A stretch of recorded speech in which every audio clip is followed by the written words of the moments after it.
ఈ రోజుతో ఈ సెమ్ముకు మాకు ఉన్న రుణానుబంధం తీరిపోయింది. అదే అండి, ఈ సెమిస్టర్కి ఈ రోజే లాస్ట్ డే ఆఫ్ కాలేజు. బేసిక్గా బీటెక్లో 6 నెలలకు ఒకసారి ఒక్కో సెమ్ముకి గుడ్ బై చెప్తాము. గుడ్ బై చెప్పినట్లే కాకుండా రాసిన ఎగ్జామ్స్ అన్ని పాస్ అయిపోతేనే అప్పుడు పర్ఫెక్ట్ గుడ్ బై ఉంటుంది. సరేలేండి, అదలా పక్కన ఉంచితే ఫైనల్లీ ఒక నెల పాటు mid exams, externals, internals, semester exams రాసి ఈ రోజుకి విముక్తి కలిగింది. మా కాలేజ్ వాళ్ళు ఎంత పిసినారు వాళ్ళంటే, మనమేమో కష్టపడి నెలల పాటు ఎగ్జామ్స్ రాస్తే సెమిస్టర్ మొత్తానికి కలిపి 10 రోజులు హాలిడేస్ ఇవ్వడానికి ఏడుస్తారు.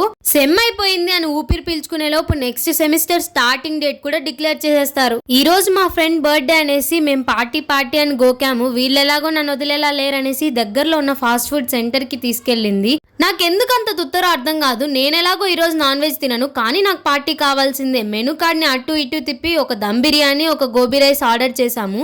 అసలు ఎంత కష్టం కదా నాన్ వెజ్ కళ్ళ ముందు పెట్టుకొని వెజ్ తినాలంటే. ఈ రోజుకి ఇలా కానిచ్చేసాను. నెక్స్ట్ టైం మాత్రం ఒక పట్టు పట్టాలి. ఈ సెమిస్టర్ ఇలా ఎండ్ అయింది. మళ్ళీ నెక్స్ట్ సెమిస్టర్ కలుద్దాం. Bye guys. నచ్చితే లైక్ చేయండి.